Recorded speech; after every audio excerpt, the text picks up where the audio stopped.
Hey there, it's Lisa. Today I'm going to talk about how I started traveling as a nomad. I've always been on the move and, I grew up in the States and I've traveled all over the States, lived all over, lived abroad in Japan for about a year or so, came back to the States, traveled around so much there. And the reason why I want to do this video now is that it's noteworthy to me because at this point, 2 years ago, I was in Spain with my friend Christina. And that was the trip that totally blew my mind. At that point, when I got back from that trip, the second I returned, I gave my notice to quit at my job. And I just knew that there's no way I could be tied down like that anymore. Like we were just chilling in a cafe and just, taking everything in and just loving it there and walking around, going to markets, whatever. I wanted to be able to do that whenever I wanted.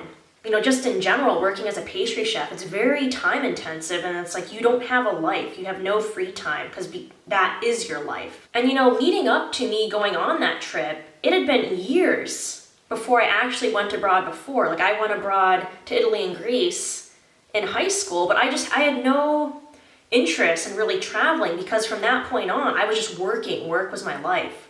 Certain things happened to me where it was like, looking back on it now, I can see that I was getting set up to go on this journey and just quit my job and just, start completely over. I listened to a podcast about happiness studies. They basically were talking about, how people think material possessions make them happy, but really when you go out and buy something, it might entertain you and make you happy for a couple of months, but after that, it's like, nothing ever changed. And they found out that, obviously, that experiences really do make you happier than buying things. So that stuck with me. And then I read an article on Facebook about this celebrity. I don't even remember her name, but she has all this money, yet she chooses to live out of a suitcase. And she prefers to go couch surfing with friends, and she stays at their houses instead. She doesn't own anything besides what can fit into her one bag.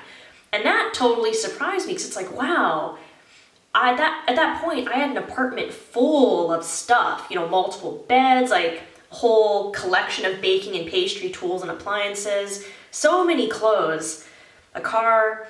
I couldn't imagine getting my life down to fit into one bag. And then I read an article about, the top 10 regrets of the dying.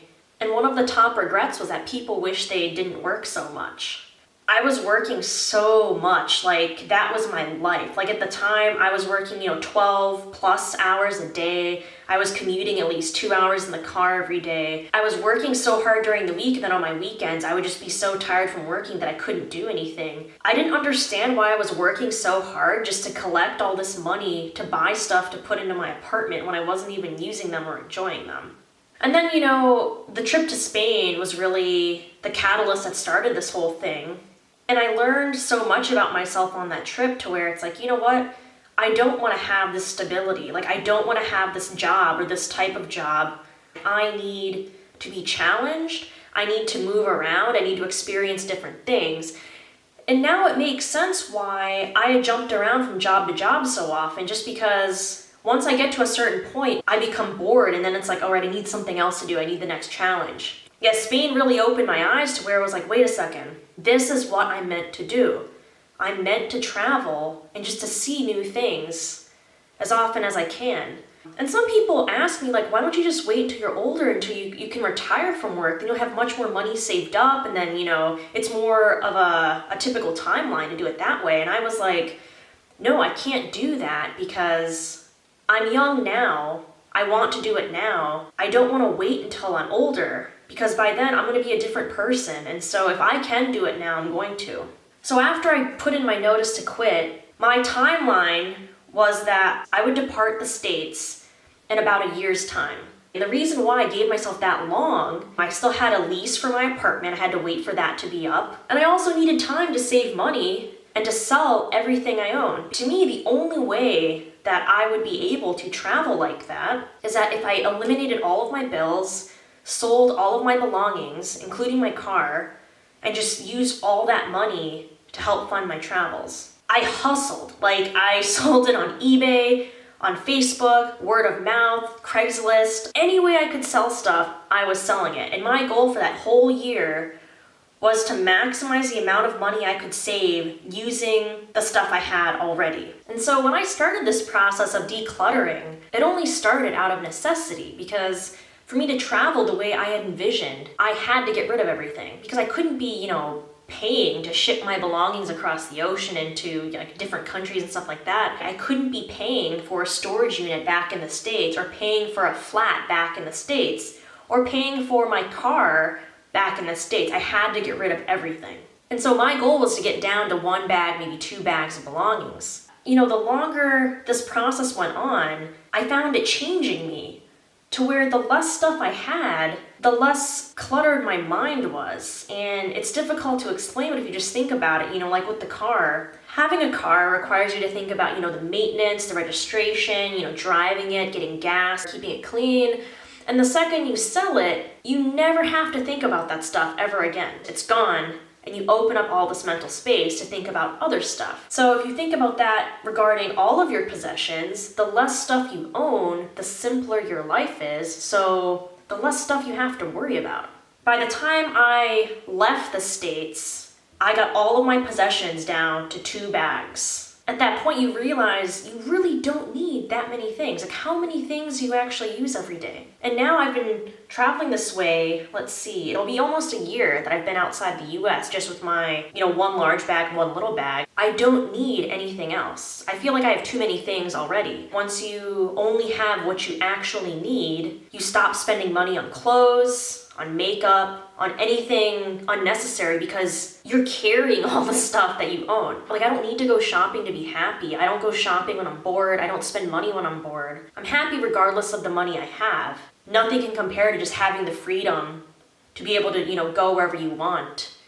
And within reason, I have to plan it out, but it's just I can't believe I didn't do this sooner. Yeah, I'm just so grateful that I planned that trip to Spain with my friend, on a total whim. I don't know what possessed me to do that, but it was totally random. And I'm so glad I went, because if I never went on that trip, I would have stayed working at that job for, a little longer, but I would have quit and I would have become frustrated and I would have moved on to another job or something. And I still would have never been satisfied. It's funny to think about now that when I gave my notice, I had no idea what I would be doing. I just knew that I had to make it work, and I knew that I could make it work because I'm confident in myself to solve any problem. That's how I view this. It was solving a problem. Okay, I need to figure out how I can travel full time and afford to do all of that. The key to doing all of this was simply minimizing my bills and getting rid of all extra expenses. I can't believe that, right now as I'm recording this video, I'm chilling in Croatia, and I've been here for almost 2 months. Traveling around,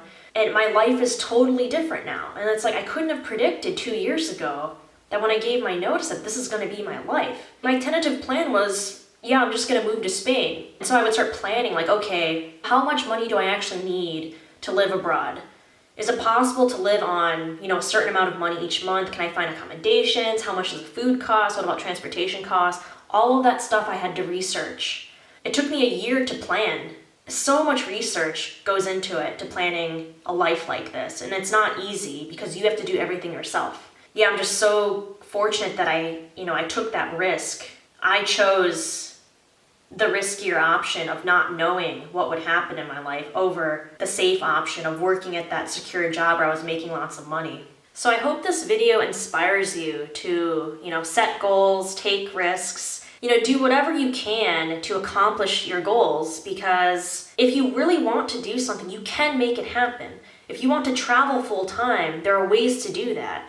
And everyone's situation is different. You could teach English, you could volunteer, there's work exchanges, there are ways to make it happen. You could get a work visa to move to Australia and get a job there and, start there. It's different for everyone. Yeah, just the main point is that if you have a goal in mind, everything you do in life from that point on, when you decide on that goal, should help you work towards that goal. If you're doing something else that's not putting you in that direction, you should stop it. Another important thing is that something like this does not happen overnight. There's no quick fix to, suddenly start traveling abroad. You have to plan. Even back then when I first gave my notice, I didn't know what I would be doing, but I knew I could figure it out. I just came up with the idea that, you know what, I'm going to use all of my time and energy to promote veganism and promote this healthy way of living and this minimalist lifestyle because I want to help people. I love that that's my life now. I'm just completely happy and content, and I'm doing exactly what I should be doing and what I want to be doing. I just can't imagine it any other way, and it's so freeing to do that. And really, I think minimalism is what changed my life, knowing that like my true happiness comes from owning very little because I can focus on so many other things. And like, if you want to do something like this, like, it doesn't matter how old you are, or if you have kids, or what your situation is, there are ways to make it happen. Really, life is too short to wonder, like, what if I had done something? Like, you don't want to have that regret. So at least, give it a try, put all your energy and effort into it. And then if you fail, that's fine, but at least you tried. So I just encourage you to try and to set goals and take risks. Actually do everything in your power to make that happen. If you like this video, please like and subscribe to my channel because I do videos every Monday through Friday, and I don't want you to miss any of them.